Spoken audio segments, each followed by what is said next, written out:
Vamos a orar, por favor, y pedir la dirección de Dios para este tiempo.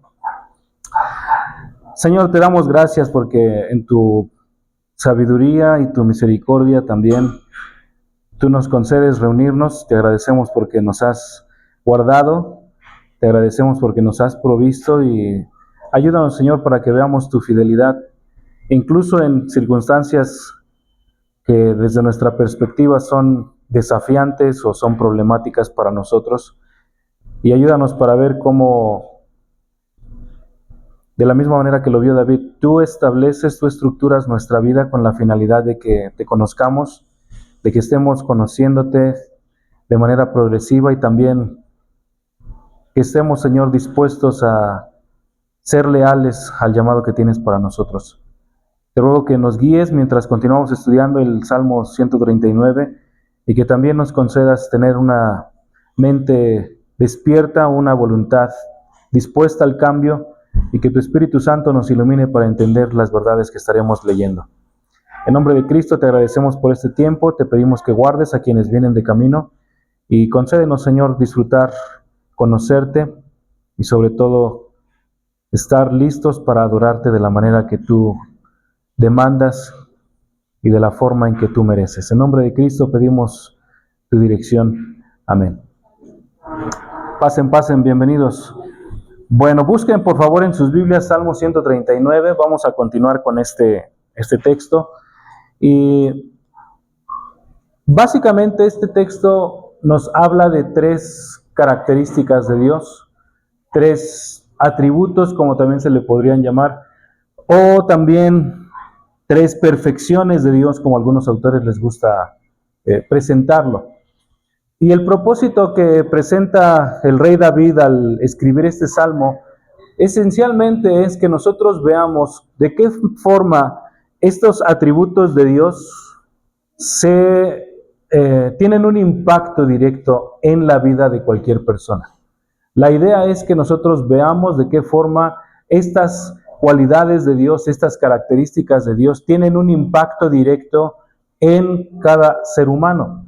David lo identificó y lo escribe y lo comunica de esta manera, pero también nosotros debemos estar preparándonos y pensando de qué forma conocer estos atributos de Dios puede y debe tener un impacto directo en nuestra vida. Entonces, los versículos 1 al 6, como ya lo hemos estudiado, habla de la omnisciencia de Dios. Esto significa Dios sabe absolutamente todas las cosas. No hay nada en nosotros, no hay nada en nuestra mente que podamos nosotros encubrir o que podamos mantener en secreto, lejos del conocimiento de Dios. El conocimiento de Dios es tan profundo, como lo dice el versículo 6, es algo a lo cual no nos podemos resistir. Es algo a lo cual no nos podemos resistir. El texto es muy concreto. El salmista habla y Dios está comunicando. Dios conoce todo acerca de nosotros. Cualquier actividad que nosotros hacemos, desde el momento en que nos levantamos en la mañana hasta el momento en que nos acostamos nuevamente en la noche, Dios sabe exactamente cada una de las actividades, cada uno de los pensamientos, incluso cada una de las palabras que nosotros vamos a utilizar. No importa cuán elaboradas sean o cuán improvisadas sean nuestras ideas o nuestras palabras, la Biblia enseña, Dios lo sabe todo. Versículo 4. Antes de que haya palabra alguna en mi boca, tú ya la sabes absolutamente toda. Entonces, esto debe crear una respuesta en el creyente. La respuesta inicial que hay en el rey David es querer esconderse de Dios. Es un conocimiento al cual no puede resistirse y por lo tanto el salmista dice, versículo 7, ¿a dónde puedo irme de tu presencia? Debido a que tu conocimiento es perfecto, es completo, es universal, quiero esconderme. Y por eso introduce el versículo 7 como una pregunta, ¿a dónde me iré de tu espíritu o a dónde huiré de tu presencia? Y esto nos habla del atributo de la omnipresencia de Dios. Dios está en todo lugar. No importa cuán recóndito sea un escondite, digámoslo así, Dios está allí. Dios está en la parte más profunda del mar, así como en la parte más lejana de la Vía Láctea, así como en la parte más extrema del universo, Dios está en todas partes y Dios puede ver todas las cosas de forma simultánea porque Él está en todas partes de forma perfecta. Así que la intención de David al escribir esto es: no hay un solo rincón que pueda mantenernos ocultos de la presencia de Dios. No importa cuán oscuro pueda ser ese lugar, no nos pueden esconder de la presencia de Dios. Los lugares más oscuros generalmente son cavernas, y uno a veces, hay personas que describen que cuando están inmersas en una oscuridad tan espesa, digámoslo así, sienten como que están quedándose ciegos, tienen como que la sensación de que sus ojos están saliendo de sus órbitas. Esa es la manera en la que algunas personas expresan la experiencia que tienen de estar en un lugar muy oscuro. Y el punto es, no importa cuán oscuro y cuánto sentimiento puedas experimentar, digámoslo así, no hay un solo lugar. No importa cuán remoto sea desde el punto de vista humano, no puedes esconderte de Dios. No nos podemos esconder de Dios. Así que cualquier actividad que nosotros hagamos, por muy encubierta que querramos hacerla, está delante de Dios. Está realmente a la vista de Dios. Y lo que dice a continuación, versículos 13 al 18, nos habla de otra característica de Dios. ¿Quién es Dios? ¿Cómo presenta la Biblia o este texto a Dios? Salmo 139, versículos 13 al 18, déjenme leerlos. Nos presenta otra cualidad de Dios. Dice el versículo 13, porque tú formaste mis entrañas, me hiciste en el seno de mi madre. Te daré gracias porque asombrosa y maravillosamente he sido hecho. Maravillosas son tus obras y mi alma lo sabe muy bien. No estaba oculto de ti mi cuerpo cuando en secreto fui formado y entretejido en las profundidades de la tierra. Tus ojos vieron mi embrión y en tu libro se escribieron todos los días que me fueron dados, cuando no existía ni uno solo de ellos. Cuán preciosos también son para mí, oh Dios, tus pensamientos. Cuán inmensa es la suma de ellos. Si los contara, serían más que la arena. Al despertar, aún estoy contigo.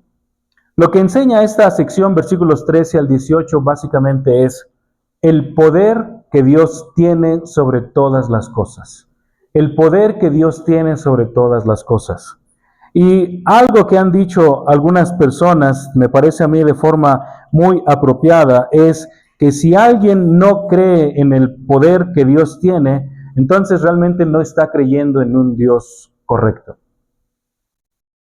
Un autor hace la siguiente pregunta: ¿qué clase de Dios sería aquel que puede ser frustrado, que no es todopoderoso o que experimenta oposición mayor a Él? ¿Qué clase de Dios sería ese? Un Dios que puede ser resistido. ¿Qué clase de Dios sería aquel que puede ser desafiado y detenido por alguna otra criatura? Y un comentarista dice: ese sería un Dios cuya voluntad es resistida, cuyos designios son frustrados, cuyo propósito es bloqueado, no posee ningún título de deidad. Y lejos de ser un objeto digno de adoración, no merece más que desprecio. Si el Dios al que uno sirve es un Dios al cual se le puede resistir, es un Dios al cual se le puede decir no y uno salirse con la suya, digámoslo así, este autor dice, es un Dios que no merece adoración. Por el contrario, merece desprecio. Ahora, el Dios que está describiendo el rey David, versículos 13 al 18, no tiene esas características.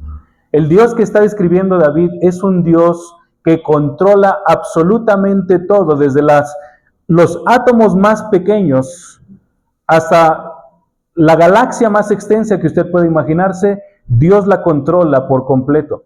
Y el ejemplo específico que David pone es la existencia del ser humano. La existencia del ser humano. Observa el versículo 13. Porque tú formaste mis entrañas, me hiciste en el seno de mi madre. Este simple versículo está hablando de varias cosas. Lo primero que está indicando es, quien trae a la vida a cualquier ser humano es Dios. Lo que está describiendo David aquí no es solo su experiencia, es la experiencia de cada persona. Dios es quien realiza esta obra de gestación en el vientre de una madre, y Dios es quien lleva a término la gestación hasta el punto del parto.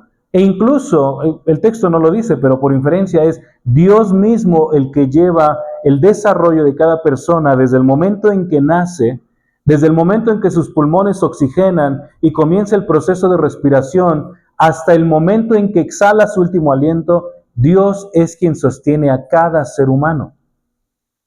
Vean la manera en la que lo explica. Porque tú formaste mis entrañas. Ese es un verbo que indica una relación directa, una actividad directa. No es como que Dios utilizó algún elemento externo o algún agente más bien externo para crear, sino que el salmista está diciendo, tú, Dios, fuiste tú mismo quien formó, estableció, diseñó y estructuró, dice ahí, mis entrañas. Las entrañas básicamente se refiere a los riñones en hebreo. Y la idea es, los riñones son el fundamento donde se toman las decisiones en las personas. Un término más genérico es las vísceras o la parte del estómago. ¿Por qué? Porque es donde se experimentan las emociones. Si usted tiene una emoción fuerte, ¿dónde se le refleja? No se le refleja en una mano. Digo, a menos que le dé un infarto, ¿no? En la mano izquierda. Pero por lo general son en el estómago. Porque ahí está el asiento en el pensamiento de los hebreos. Es el asiento de sus sentimientos, de su intelecto y de su voluntad. Y lo que está diciendo el rey David es, tú formaste toda mi parte interior. Tú formaste todo mi cuerpo. Tú me diste forma incluso al proceso de pensamiento. Y además me hiciste en el seno de mi madre. Lo que David está subrayando aquí es algo bastante simple. El texto realmente no necesita mucha explicación. Lo que está indicando el salmista es, Dios formó a cada bebé dentro del vientre de la madre. Y esto le da una característica particular a cada ser humano. Cada ser humano es una inversión directa de Dios en él. Cada ser humano es una inversión directa de Dios en él. Es por eso que la vida de un ser humano es diferente completamente a la vida de un perro, de una rata, de un gato. Y es la razón por la que un ser humano no puede ser igualado de ninguna manera con algún otro ser vivo. La única criatura que existe, que ha sido hecha a imagen de Dios, Génesis 1, 26, 28, que ha sido hecha a imagen de Dios es el hombre, el ser humano, hombre y mujer. La vida es sagrada, no porque nosotros lo digamos, sino porque Dios lo diseñó de esta manera. Y este versículo está indicando que cada bebé es una persona. Cada bebé es una persona. Y esto va en contra de todo lo que la cultura dice, por ejemplo. Lo que la cultura dice, tú llegas a ser persona cuando eres consciente de ti mismo. Eso significa que entonces llegas a ser persona a la edad de 7, 8 o hasta 10 años, dependiendo de la madurez que experimente cada ser humano. O tú llegas a ser humano en el momento en que respiras, en que el oxígeno tiene contacto con tus pulmones. Eso significa entonces hasta el momento de nacimiento, pero no antes. Y esa es la razón por la que muchas personas dicen, es apropiado tomar la opción de la libertad del aborto cuando es necesario. Y Dios dice, eso es incorrecto. Porque esa persona es un ser humano, es un individuo en el cual Dios invirtió. Esta realidad de David es aplicable a cualquier ser humano en la historia. Por eso es tan importante entender cómo el hombre llegó a existir. Y esto es, Dios nos creó. Vean el versículo 14. Te daré gracias. ¿Por qué? Porque asombrosa y maravillosamente he sido hecho. Maravillosas son tus obras y mi alma lo sabe muy bien. La palabra obras en el versículo 14 hacia la parte final se refiere básicamente a la creación en general, pero de manera específica lo que el salmista está indicando, reconociendo es, Dios, tú me hiciste de una forma única, de una forma única. Y esto va de la mano con lo que la Biblia enseña. El hombre es diferente de cualquier ser vivo. Yo no sé si usted ha pensado, por ejemplo, en la evolución. Desde el punto de vista de la evolución, y fundamentalmente, Si usted no cree que Dios hizo al hombre, básicamente usted está creyendo en algún tipo de evolución, en un sentido amplio. Pero la evolución lo que dice es lo siguiente, básicamente, por un proceso de selección natural y arbitraria, los seres fueron mutando por un proceso aleatorio de mutaciones genéticas, lo cual tomó miles de millones de años de acuerdo a la perspectiva evolutiva. Ahora, desde ese punto de vista, ¿qué es el ser humano?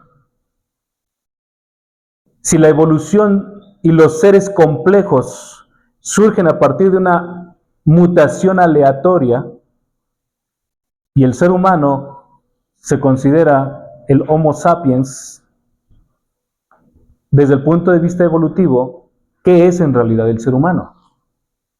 Es básicamente la peor de las mutaciones que existen en todo el universo. Es la peor de las mutaciones. ¿Por qué? Porque somos resultado de un proceso aleatorio de cambios en nuestros genes. Entonces, desde el punto de vista de la evolución, cualquier variante de ella es, nosotros somos resultado de un proceso aleatorio, de un proceso accidental. Pero desde el punto de vista bíblico, el hombre es la cúspide de la creación. En el libro de Génesis, el capítulo 1, el sexto día es el último día de la creación. ¿Cuál fue el último ser que Dios creó y en el cual Dios se invirtió reflejándose hasta cierto punto en él? El ser humano. El ser humano es el único que ha sido creado a imagen de Dios. Ninguna otra criatura tiene esta cualidad. Así que lo que el salmista está diciendo con esta expresión, te daré gracias porque asombrosa y maravillosamente he sido hecho, está diciendo, Dios, tú me hiciste de una manera única. Y eso es cierto.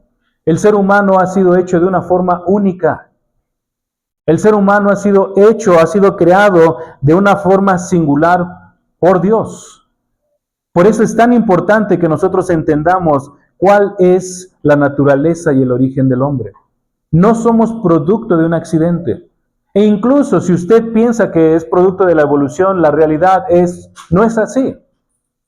No es así. La verdad no cambia solo porque nosotros creemos que es un error. La verdad sigue siendo la verdad. Y lo importante es entender el origen. Dios diseñó al hombre, Dios lo creó, Dios se invirtió en él y Dios puso su imagen en el hombre. Piensa en esto. ¿Quién es el ser más creativo sobre toda la tierra?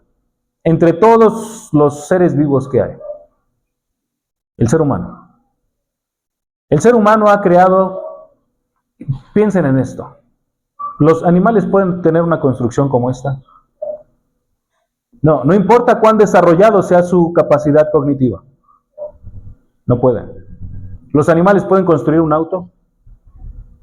No. Es más, algo más sencillo. ¿Pueden construir un zapato? No. La creatividad es parte de la imagen de Dios en el hombre. Esta capacidad imaginativa, esta capacidad creativa, esta capacidad de visualizar un proyecto y desarrollarlo es un distintivo que Dios puso solamente en el ser humano. Y hermanos y amigos que nos acompañan, esto no es producto de la evolución. Esto es el diseño de Dios. Por eso el salmista dice, he sido creado asombrosa y maravillosamente, de una manera única. Somos diferentes a cualquier otro ser vivo sobre el mundo, porque Dios nos hizo de una forma singular. Y algo que afirma el salmista en la parte final del versículo 14, maravillosas son tus obras y mi alma lo sabe muy bien. En su interior el salmista sabe que Dios lo creó.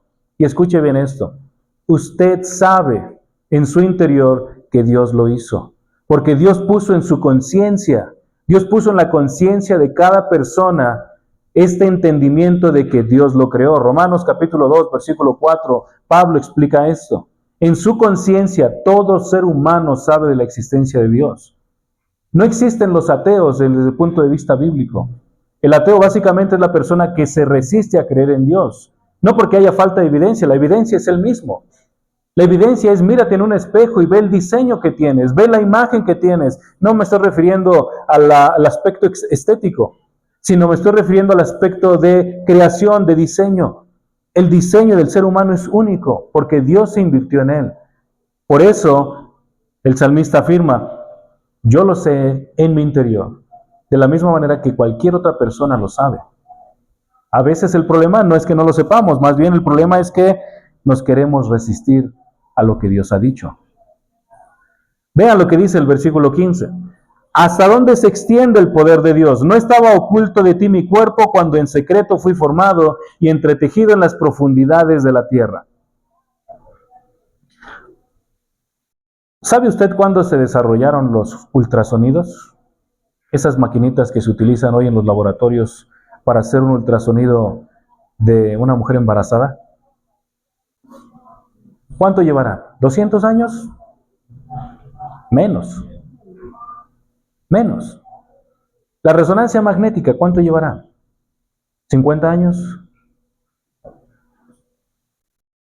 Todo esto que nosotros estamos habituados, que nosotros usamos, que nosotros conocemos, que nos ayudan a ver el interior del cuerpo de una persona, que son instrumentos utilizados para hacer diagnósticos, etcétera, son nuevos en realidad. Pero lo que el rey David está afirmando y reconociendo es esto. No estaba oculto de ti mi cuerpo cuando en secreto fui formado. Es decir, Dios veía tan claramente este embrión desarrollándose desde el primer momento de gestación hasta todo el proceso de 40 semanas que tomó el desarrollo de ese bebé. Piense en esto.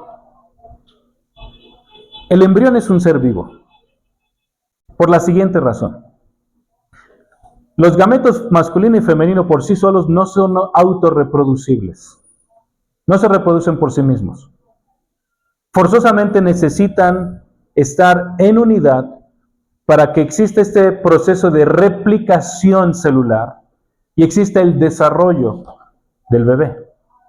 Si no existe eso, si no existe esta fecundación, no existe crecimiento. Y lo que está afirmando el salmista es, desde el momento en que el óvulo fue fecundado, Dios observó todo el proceso de desarrollo. Yo no sé si ustedes han tenido la oportunidad de ver cómo se desarrolla un óvulo fecundado. El día de hoy hay muchos videos, hay muchas animaciones en tercera dimensión, incluso imágenes en telescopios electrónicos. Pero es una cosa impresionante. A las 2 horas de fecundidad ya empieza el proceso de división celular. A las 12 horas ya está dividido en 4 u 8 segmentos el óvulo. Y conforme pasa el tiempo se va dividiendo, y lo interesante o lo impresionante es que cada una de esas divisiones celulares tienen asignados un área específica de desarrollo para el cuerpo. Es decir, algunas de esas partes van a formar la columna vertebral, algunas de esas partes van a formar el cráneo, algunas de esas partes van a formar las extremidades, manos, piernas, algunas de esas partes van a formar órganos internos, algunas de esas partes van a formar unidades como coyunturas, ligamentos, pero cada una de esas células está designada para formar alguna parte del cuerpo del bebé. Eso es impresionante. Y lo que el salmista está diciendo, Dios, no estaba oculto de ti ninguno de estos procesos cuando sucedió en secreto. El rey David vivió cerca del año 1000 antes de Cristo. Estamos hablando de hace 3000 años. ¿Qué tecnología existía en ese entonces para ver a un bebé creciendo en el vientre de una madre? Ninguna. Ninguna. Y el salmista simplemente está afirmando, Dios, tú viste cómo estaba creciendo. Y no solo viste, vean el versículo 15, la segunda parte, entretejido en las profundidades de la tierra. Lo que está sugiriendo ahí es, Dios mismo fue el que estuvo haciendo la unidad de los ligamentos, de los músculos, de los tendones, de la piel, de cada una de las partes que conforman el cuerpo humano. Para mí es algo impresionante. Tuve la oportunidad de estudiar en el área médica. Tuve que estudiar el desarrollo especialmente del área de la cara y de los ojos. Tuve la oportunidad de hacer una taxonomía, una disección del ojo de un cerdo. Y no se compara, de verdad, no se compara con un ojo humano. No se compara. La estructura, las funciones, las capas de la retina, por ejemplo, que distinguen el cuerpo, el ojo humano del ojo de cualquier otro animal. Y en lo que está subrayando el rey David es, todo esto fue entretejido por Dios. Todo esto fue entretejido por Dios. Los diferentes tipos de músculo que tenemos, los diferentes tipos de tejido que tenemos, todo ello fue unido por Dios en su exacto lugar para que usted y yo podamos tener el movimiento que el día de hoy tenemos. Si usted se duerme de una forma incorrecta cualquier día por la noche y a la mañana siguiente se levanta, usted va a amanecer con un dolor, posiblemente. A ese dolor generalmente se le conoce como una contractura muscular. Durmió chueco, durmió mal, y generalmente es el cuello, ¿no? Uno queda así todo chueco. No puedo moverme, me duele acá, porque es una contractura. El músculo estuvo mal acomodado por un periodo extendido de tiempo. Ahora, ¿eso es reversible? Es reversible. Porque Dios permitió, diseñó la flexibilidad del cuerpo para que eso existiera. El punto es, cada vez que usted experimente un dolor muscular por un ejercicio que no había hecho por mucho tiempo, cada vez que usted experimente un dolor en la espalda, una lumbalgia porque cargó mal algo, cada vez que usted experimente un hormigueo en sus piernas porque no le está circulando bien la sangre, recuerde esto, Dios diseñó su cuerpo. Dios diseñó cada parte de su cuerpo. No es producto del azar, es producto del diseño divino. El texto es muy específico. No estaba oculto de ti mi cuerpo cuando en secreto fui formado y entretejido en las profundidades de la tierra. Y además, por si esto fuera poco, versículo 16, tus ojos vieron mi embrión. Tus ojos vieron cómo se estuvo desarrollando este cuerpo. Los que somos papás y a veces vamos o fuimos al laboratorio a hacer el ultrasonido, era impresionante cómo a los 3 meses era una cosita pequeña y después a los 4 meses una cosa más grande y después a los 6 meses y a los 8 meses. Hay un libro que nuestros hijos tienen, dice al mes es como un frijolito y después va siendo como una galleta de arroz y después el niño va creciendo hasta ser una papaya pequeña, después del tamaño de una piña, después el del tamaño de una sandía, solamente para darles una idea de las dimensiones del bebé. Pero el punto es, Dios sabe todo eso. Dios sabe las etapas del desarrollo de un bebé porque Él lo estableció. Dice, tus ojos vieron mi embrión. Y además, versículo 16, en tu libro se escribieron todos los días que me fueron dados cuando no existía ni uno solo de ellos.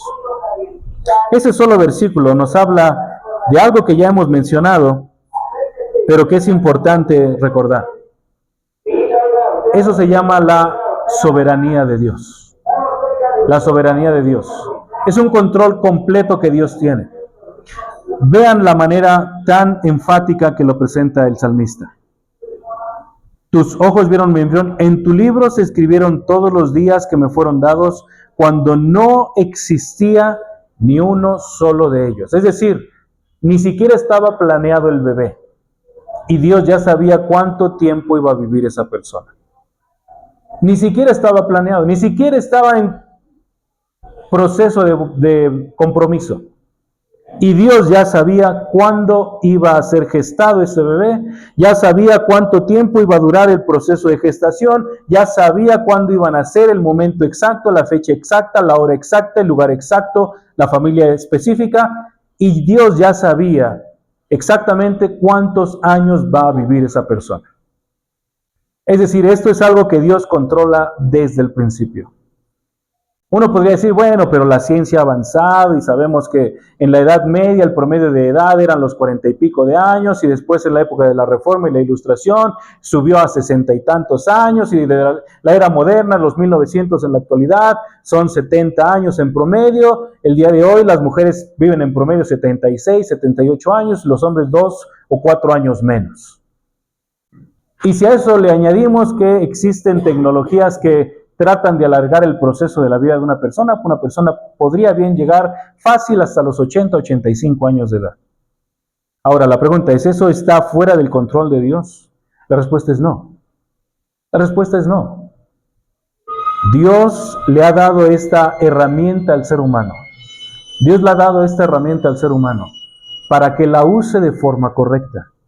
Por ejemplo, Si una persona sufre un infarto, dependiendo del tipo de infarto, pero si es un infarto común, digámoslo así, usted le puede hacer el RCP, la técnica de resucitación.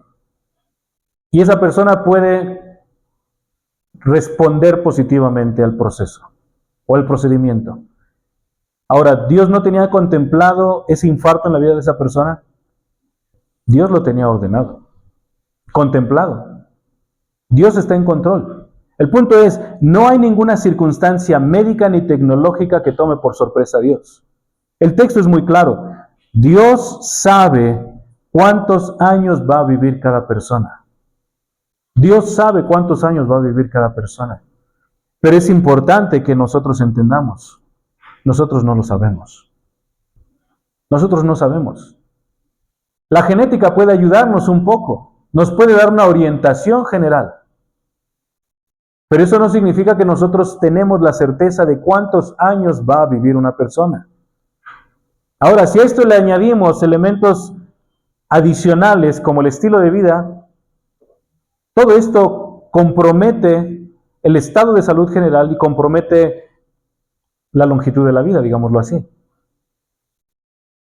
Pero finalmente, versículo 16, en su libro se escribieron todos los días que me fueron dados. Ve ahí, que me fueron dados, no que yo elegí. Es decir, Dios le asigna un número específico de años a cada persona. Tú no eliges cuánto vas a vivir. Es más, las personas que cometen suicidio no eligen cuánto van a vivir.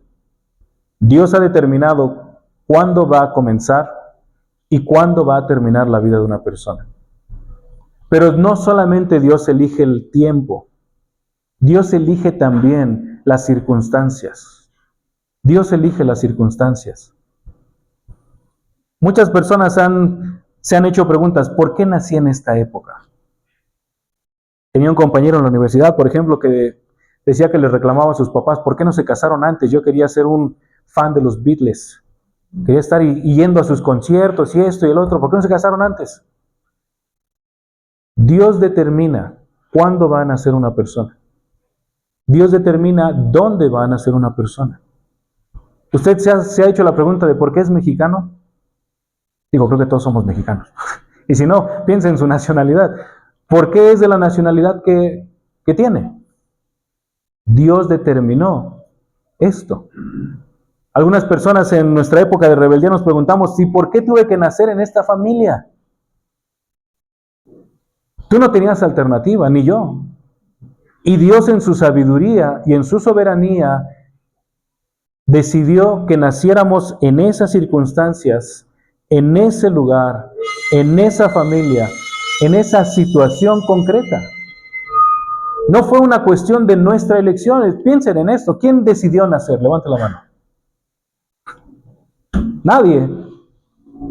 Nadie. No fue como que se hizo una votación o una opinión pública de cuándo y dónde quieres nacer. Escoge tu color de ojos, escoge tu color de piel, escoge la estatura que vas a tener, escoge la complexión física que vas a tener, el color de cabello, el tipo de cabello. ¿Por qué soy chino? ¿Por qué soy calvo? No lo sé. Dios lo decidió. Dios decidió todo lo que nosotros somos, dónde, cuándo y por qué íbamos a nacer. Y eso debe de darnos realmente descanso. Debe de darnos descanso. Si usted es alto, Dios eligió que usted fuera así. Si usted es bajo, Dios eligió que usted fuera así. Si usted tiene una complexión más robusta, Dios eligió que fuera así. Si usted tiene un ojo de color que no le gusta, bueno, el Señor lo planificó de esa manera. En los años 30, me parece, hubo una mujer que nació en Inglaterra, se llamaba Amy Carmichael. Ella tenía, es una familia inglesa y sus familias tienen ojos de color por nacer cerca del norte. Y ella le preguntaba a su mamá, ¿por qué no tengo ojos de color azul como ustedes? ¿O por qué Dios me hizo con ojos de color café? Y lloraba al Señor que le cambiara el color de ojos. Pero ella no sabía en su infancia lo que Dios tenía para ella en el futuro. En el futuro ella fue como misionera a la India y algo que aprendió casi de manera inmediata fue que si un niño indio, una niña india especialmente, una niña de la India, veía sus ojos de color, no se le iban a acercar. No se le iban a acercar. Le iban a considerar como, primero, un extranjero o como un potencial demonio. Pero teniendo ojos de color café, del mismo color que tenían las niñas, era más fácil tener cercanía con ellos. ¿Por qué Dios te creó de esa forma? Porque Dios es sabio, primero. Y segundo, porque Dios tiene un plan que tú y yo desconocemos. Que no sabemos a dónde nos va a llevar Dios. No sabemos cómo nos va a usar Dios. No sabemos para qué Dios nos dio lo que tenemos. Pero de lo que debemos estar seguros es, Dios nos ha dado todo lo que tenemos con la finalidad de que lo usemos para su gloria. Conocerlo y adorarlo. Ahora, versículo 17. Cuán preciosos también son para mí, oh Dios, tus pensamientos, cuán inmensa es la suma de ellos. Si los contara serían más que la arena, y al despertar aún estoy contigo. Lo que está aquí sugiriendo el salmista es que no solamente es maravillosa la creación de Dios, sino también la sabiduría de Dios. Los pensamientos de Dios, vean es el versículo 17, son preciosos. Y es inmensa la suma de ellos. Es decir, la sabiduría de Dios sobrepasa el entendimiento que nosotros tenemos. Ustedes y yo podemos planificar. Ustedes y yo podemos planificar. Nosotros, como el Señor nos ha permitido a mi esposa y a mí conocer a muchos hermanos en la iglesia que han deseado tener hijos, no pueden. Ellos tienen un plan. Ellos tienen un diseño, una estrategia, una intención. Pero el plan de Dios es diferente. Y eso es la sabiduría de Dios. Ese es el diseño de Dios. Y el salmista simplemente, esto es asombroso. Es asombroso. Así como es asombrosa y maravillosa tu creación, Dios, tu sabiduría tiene las mismas cualidades. Ahora, ¿qué provoca en el salmista esta maravilla de la creación de Dios? Vean la parte final del versículo 18. Yo no sé ustedes, pero a mí esa última parte del versículo 18 me hizo pensar cómo encaja esto dentro de todo lo que está diciendo el salmista. Déjenme leer el versículo 18 completo. Si los contara serían más que la arena. Al despertar aún estoy contigo. Bueno, ¿cuándo mencionó el salmista que estaba acostado o que estaba dormido? Nunca. En todo el capítulo no ha dicho en ningún momento que él estaba acostado. Así que la pregunta es, ¿cómo encaja esa parte final del versículo 18 con todo lo que ha dicho? Al despertar, ¿qué te dormiste mientras estabas escribiendo? ¿Qué pasó? Lo que el salmista quiere decir es esto. Entender la omnisciencia de Dios. Entender la omnipresencia de Dios. Y entender la omnipotencia de Dios. Aturdió al salmista. Lo aturdió. Es tanta información que difícilmente la puede asimilar en su mente. El versículo 7 anticipa esto. Tal conocimiento es demasiado maravilloso para mí, es muy elevado, no lo puedo alcanzar. Pero los versículos 17 y la primera parte del 18 llegan a la cúspide de esta afirmación. Cuán preciosos también son para mí, oh Dios, tus pensamientos. Cuán inmensa es la suma de ellos, si los contara serían más que la arena. Todo esto crea un aturdimiento en mi mente, pero al mismo tiempo me da la seguridad, Dios, de que cuando regreso a mis sentidos, y esa es la expresión que utiliza al despertar, cuando regreso a mis sentidos, entonces tengo la certeza, tú estás conmigo. Tú estás conmigo. Dios no solamente sabe todas las cosas, Dios no solamente está en todo lugar, Dios no solamente es todopoderoso. Ese versículo 18 debe dar confianza y esperanza. Dios está con aquellos que lo aman. Por eso afirma esa expresión, aún estoy contigo. Aun cuando es difícil de entender que Dios sabe todas las cosas, está en todo lugar y es todopoderoso, aun cuando es complejo esto, el salmista dice, sin embargo, Dios, aun cuando no lo logro entender por completo, sé que estoy contigo y que no me abandonas y que tú estás allí y que en cualquier lugar donde esté, en cualquier circunstancia, tú estás allí conmigo. Y esa es exactamente la misma promesa que el Señor Jesucristo le hizo a los apóstoles cuando el Señor Jesucristo se despidió de ellos. En la Gran Comisión, Mateo 28, versículos 19 y 20.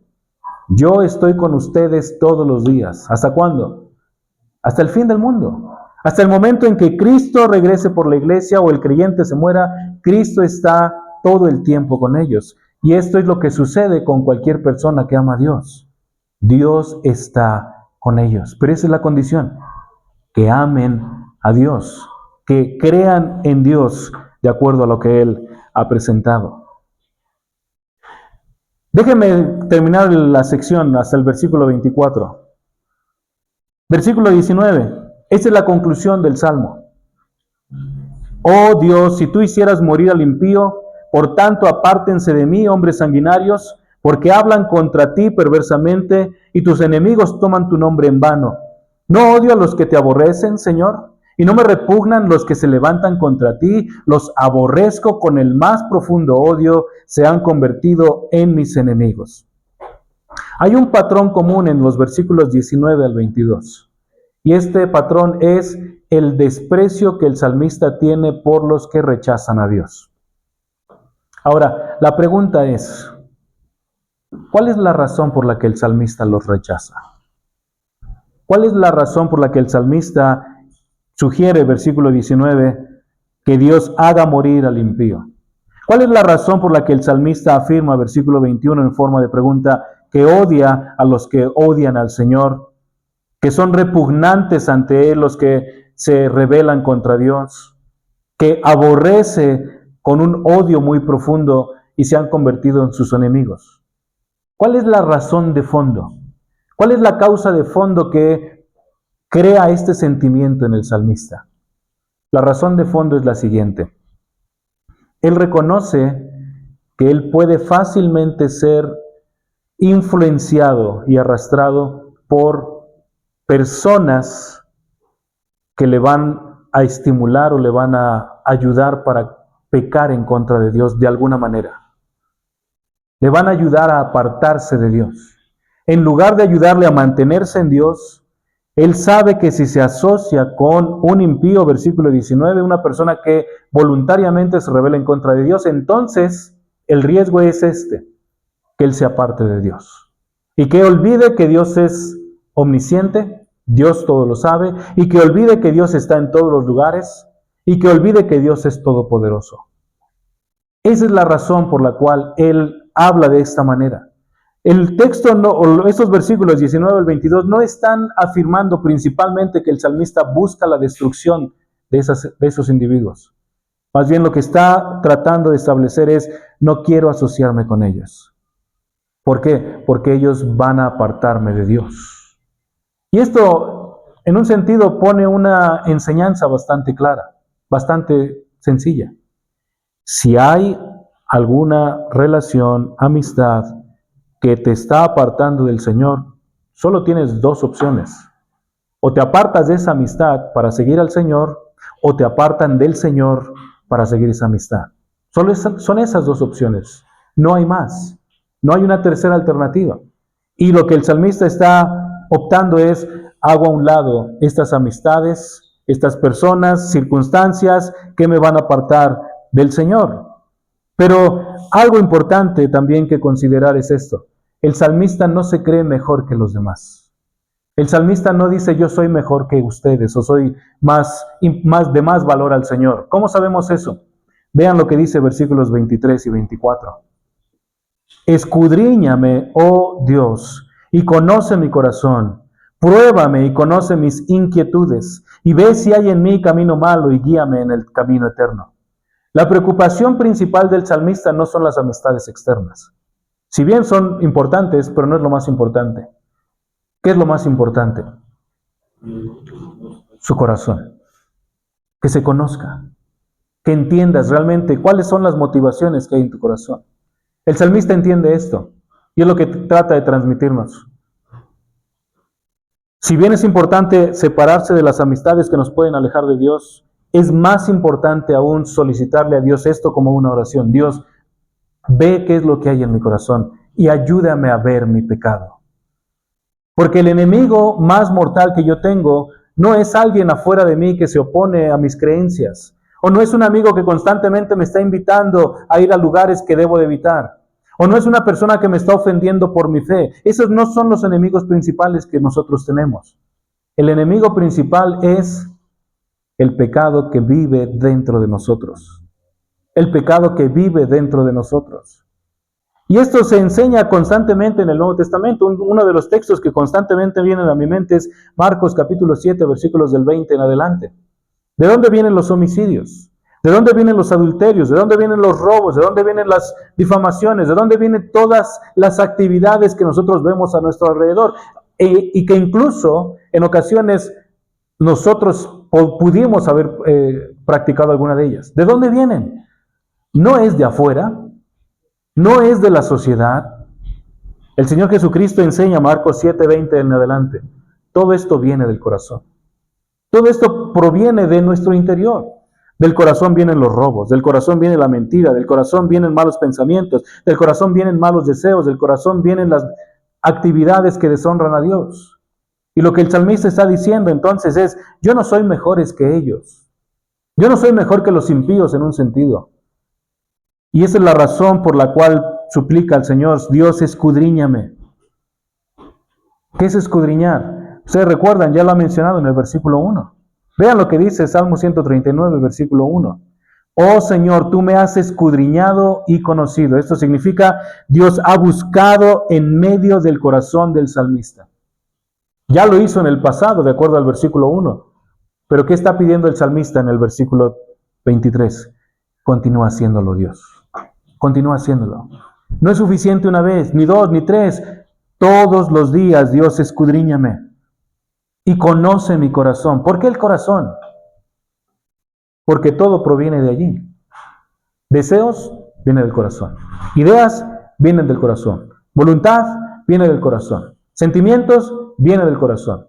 Palabras vienen del corazón. Todo viene del corazón.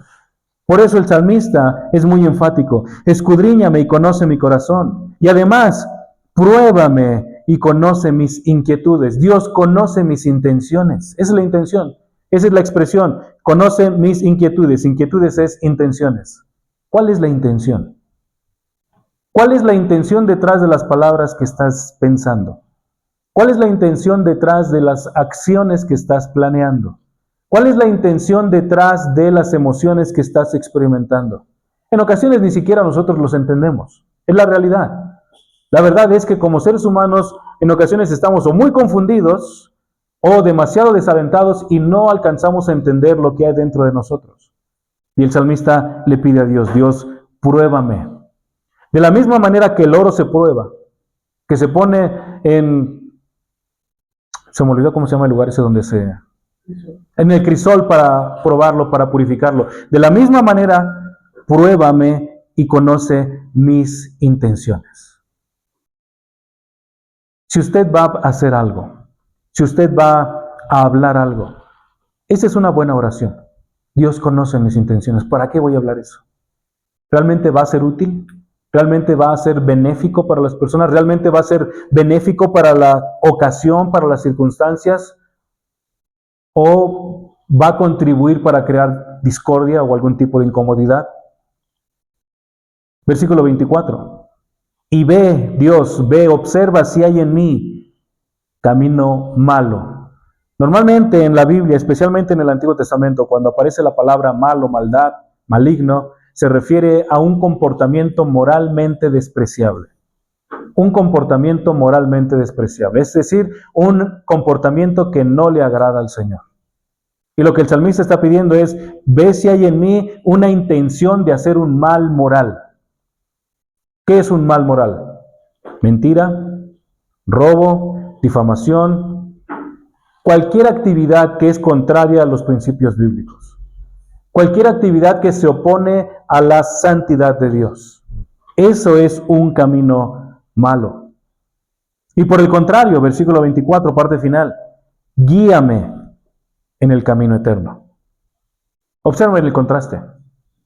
Apártame de un estilo de vida en el cual demuestre rebeldía y oposición a tu voluntad por actividades morales incorrectas.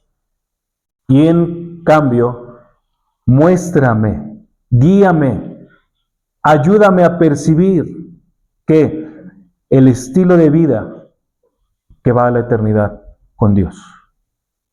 Es un estilo de vida que escucha su palabra, es un estilo de vida que entiende quién es Dios, que Dios es omnisciente, sabe absolutamente todo lo que tú y yo pensamos, y a pesar de eso nos sigue llamando al arrepentimiento. Es un Dios que sabe exactamente dónde estamos en cada segundo de nuestra vida. Dios sabe dónde estamos parados, Dios sabe qué lugares hemos visitado o cuáles vamos a visitar, y a pesar de eso Dios nos sigue llamando al arrepentimiento. Es un Dios que es todopoderoso, que te ha creado, que te ha formado, que te sostiene el día de hoy a pesar de que somos rebeldes a su palabra, y nos sigue invitando, llamando al arrepentimiento. Esa es la persona que está entendiendo el camino eterno, que conoce quién es Dios y está dispuesto a someter su vida a Dios. Entonces, en resumen, ¿qué debe de producir en nosotros el conocer estas cualidades de Dios? Hay 4 enseñanzas específicas que podemos nosotros tener en mente. La primera de ellas es, debe producir humildad. Humildad. Esto es, renuncia a las capacidades tuyas como ser humano. Y suplícale a Dios, Señor, soy incapaz. Ni siquiera puedo resolver una situación de conflicto superficial con alguna otra persona. Soy incapaz. Cuando Job, en el libro de Job, le demandó a Dios una respuesta de por qué estoy experimentando este sufrimiento. Desde Job capítulo 3 hasta Job capítulo 38, Job estuvo renegando de Dios. Desde hasta el 34, perdón. No, yo soy justo, yo soy justo, yo soy justo y Dios me va a vindicar y Dios va a hacer esto por mí y Dios esto y Dios aquello. Y si yo puedo hablar con Dios, yo le voy a argumentar y yo le voy a decir a Dios por qué esto es injusto para mi vida. Y cuando Job tuvo la oportunidad de hablar con Dios, Dios le empezó a hacer una serie de preguntas. ¿Cuál de ellas pudo responder Job? Ninguna. Ninguna. Al final del libro de Job, en el capítulo 42, déjeme leérselo. Capítulo 42, versículo 3.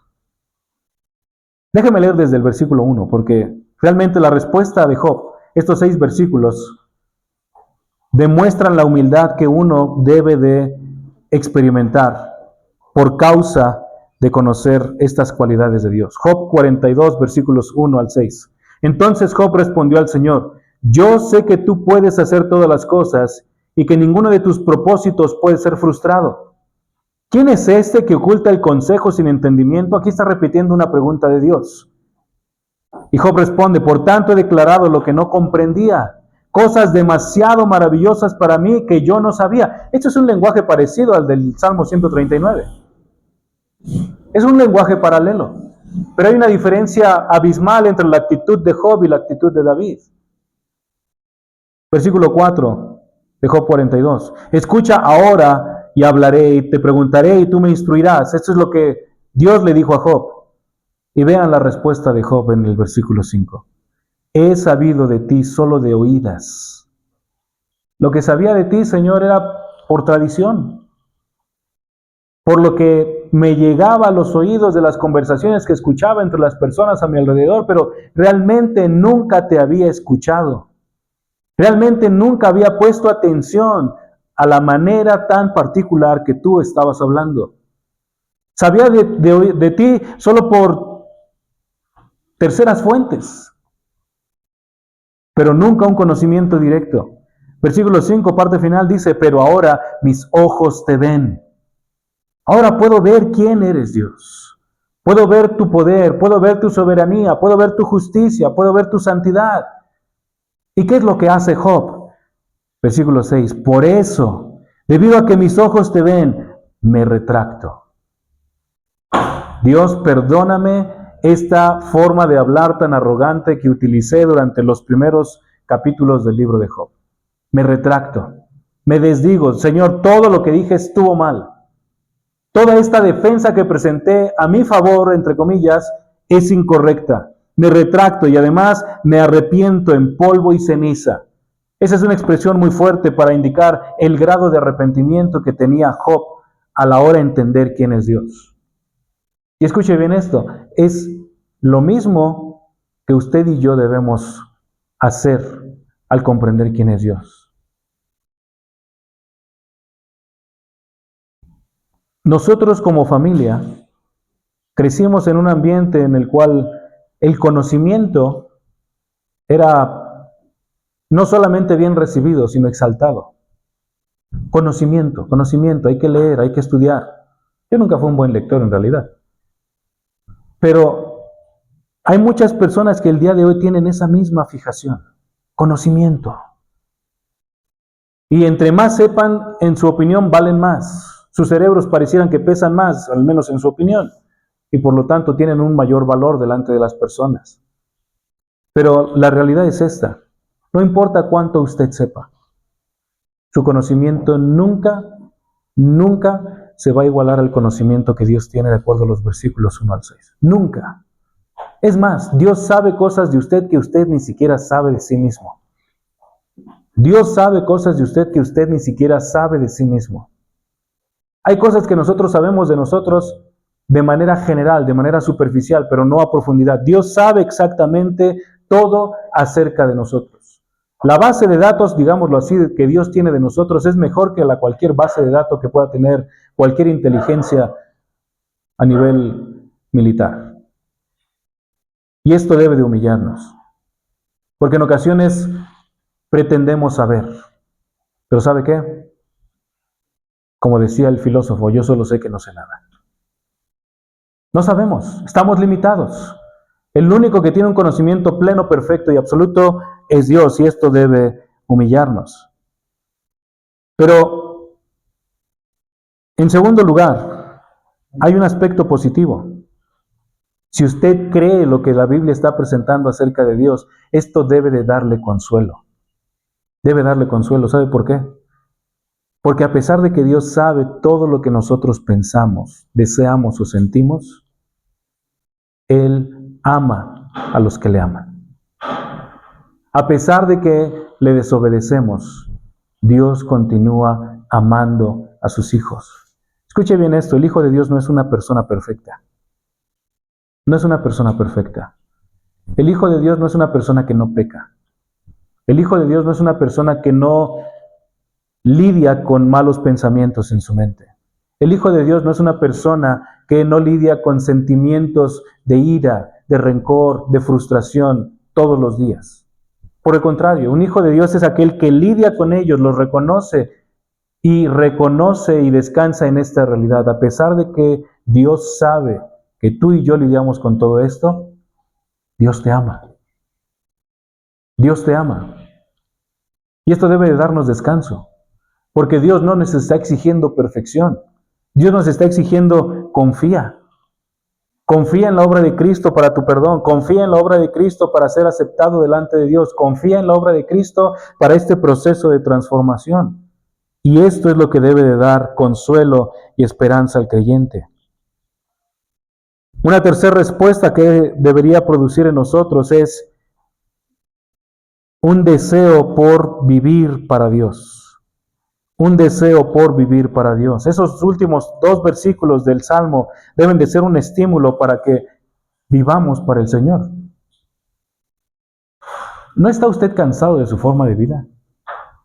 ¿No está usted cansado de las decisiones terribles que tomamos todos los días? ¿De las actitudes que tenemos todo el tiempo? ¿De emociones que nos llevan en una dirección contraria al Señor y no nos permiten disfrutar de la paz que Dios da por medio de Cristo? Si usted está cansado de eso, esto es para nosotros. El Señor nos llama a vivir una vida que honra al Señor, y eso empieza confiando y creyendo lo que Dios dice acerca de sí mismo. Dios sabe todo. Dios está en todos los lugares y Dios es todopoderoso, y esto debe de acercarnos al Señor. Por eso el Salmo termina de esa manera. Versículo 24, guíame en el camino eterno. Señor, Dios, ayúdame a vivir de esta manera. Yo no sé cómo vivir. Dios, yo no sé cómo tomar decisiones. Dios, yo no sé cómo lidiar con circunstancias, cómo lidiar con conflictos. Yo no sé cómo tener una resolución a nivel familiar, a nivel matrimonial, en cualquier otra circunstancia. No lo sé en realidad, pero tú lo sabes. Y quiero vivir, versículo 24, en este camino a la eternidad. Y sé que tú puedes hacer este cambio en mí. Y finalmente, una cuarta actividad o resultado que debería producir en nosotros es una vida de oración. Una vida de oración.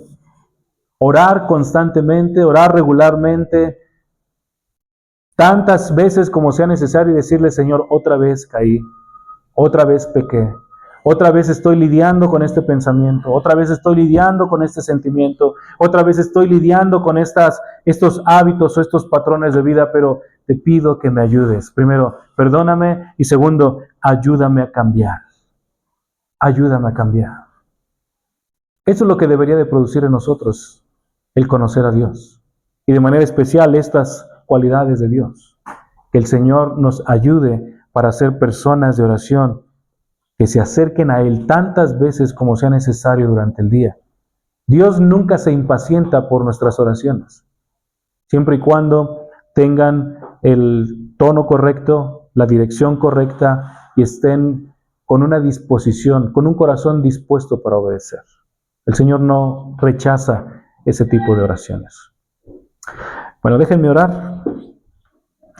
Señor, te agradecemos que tú eres misericordioso. Gracias, Dios, por permitirnos conocerte.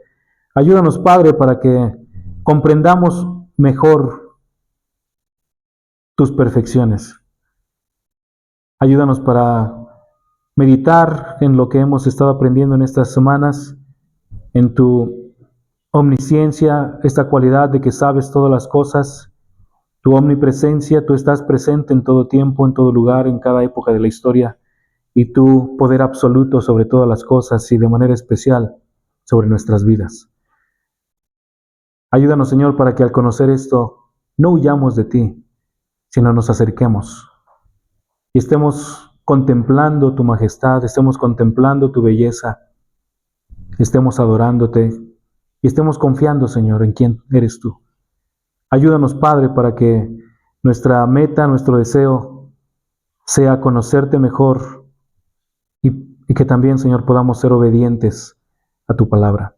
Te agradezco por nuestros hermanos que nos acompañan, por los amigos que tenemos también reunidos esta noche. Te pedimos, Señor, que tu palabra, tu Espíritu Santo, les ayude para que quieran confiar en ti, Señor, y deseen que tú transformes sus vidas para tu gloria y para el bien de ellos.